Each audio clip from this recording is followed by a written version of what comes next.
네, 해병대 최상병 사망 사건 관련돼서 또 새로운 내용이 나왔습니다. 윤석열 대통령이 최상병 사망 사건 초기부터 수사 관련 내용을 보고받았다는 정황이 드러난 것입니다. 군인권센터가 공개한 김기한 사령관 문자 메시지 확인 결과 이종섭 당시 국방부 장관이 대통령에게 유가족 동향을 전달하는 등 정황이 드러났습니다.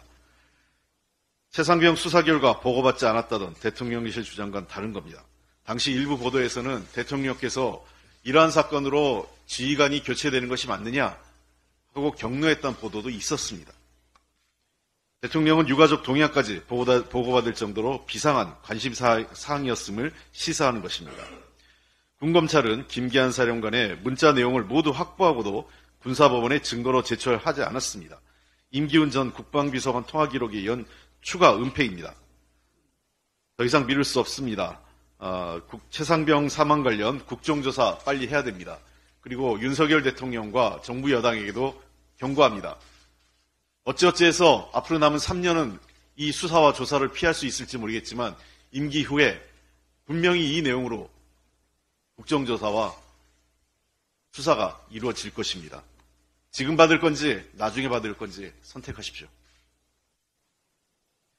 민주당은 어제 정책간담회를 갖고 양육비 국가 대지급 공약을 발표했습니다. 홀로 아이를 키우는 양육부모들도 아이와 함께 정책간담회에 참석했습니다. 정말 가슴 아팠습니다. 재산을 숨기고 양육비 이행명령을 지키지 않는 경우, 그리고 소송을 통해 양육비를 떼인 한부모들이 자신들의 어려움을 간절하게 호소했습니다. 이제 국가와 사회가 이분들을 외면해서는 안 됩니다. 양육비 채무에 대한 이행명령, 재산 압류와 감치까지 모든 법적 수단을 동원해도 채무자 대부분은 재산을 숨기거나 잠적하며 법망에서 빠져나가고 있습니다.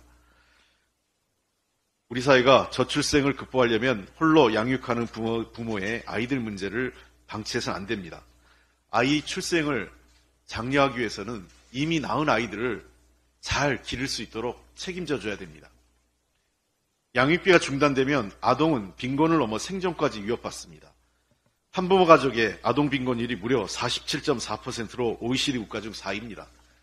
양육비 국가 대지급 제도는 이미 독일, 스웨덴 같은 양육 선진국에서는 수십 년 전부터 시행되고 있는 것입니다. 우리도 늦었지만 이제 시작해야 됩니다. 오늘 8개월 만에 열리는 여가위 법안소위에서 양육비 대지급 제도를 위한 여러 법안이 심사될 예정입니다. 더불어민주당은 적극적으로 노력하겠습니다. 여당도 화답해 주시기 바랍니다.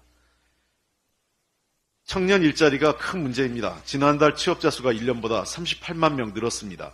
취업자 수가 30만 명을 넘어선 것은 지난해 10월 이후 석 달 만인데요.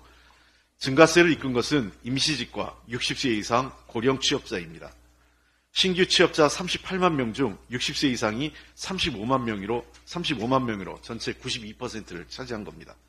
반면에 청년 일자리 8만 5천 개는 사라졌습니다. 2022년 11월 이후 15개월 연속 감소입니다. 40대도 4만 2천 명 줄어서 22년 7월 이후 19개월째 감소입니다. 40대와 청년 등 우리 경제의 허리와 미래인 두 계층의 고용지표가 악화되고 있는 겁니다.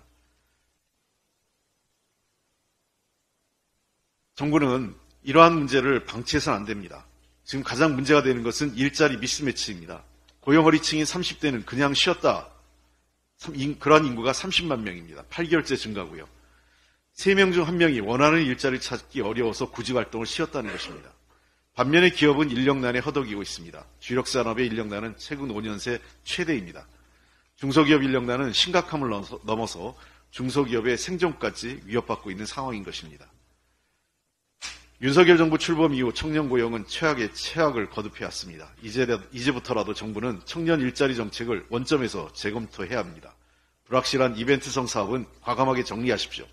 청년 만족도가 높은 정책들을 선별해 집중 지원 육성해야 합니다.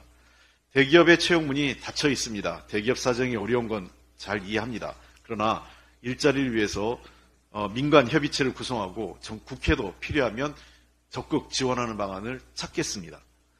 지금 청년에게 필요한 것은 청년들이 취업하고 싶은 일자리를 많이 만드는 것입니다. 윤석열 정부는 임시직 그리고 고령층 일자리가 늘어나는 것에 따른 통계의 함정에 빠지지 말고 청년의 현실을 직시해서 청년들의 일자리를 만드는데 지혜를 모아야 합니다. 국회와 지혜를 모아주시기 바랍니다. 이상입니다.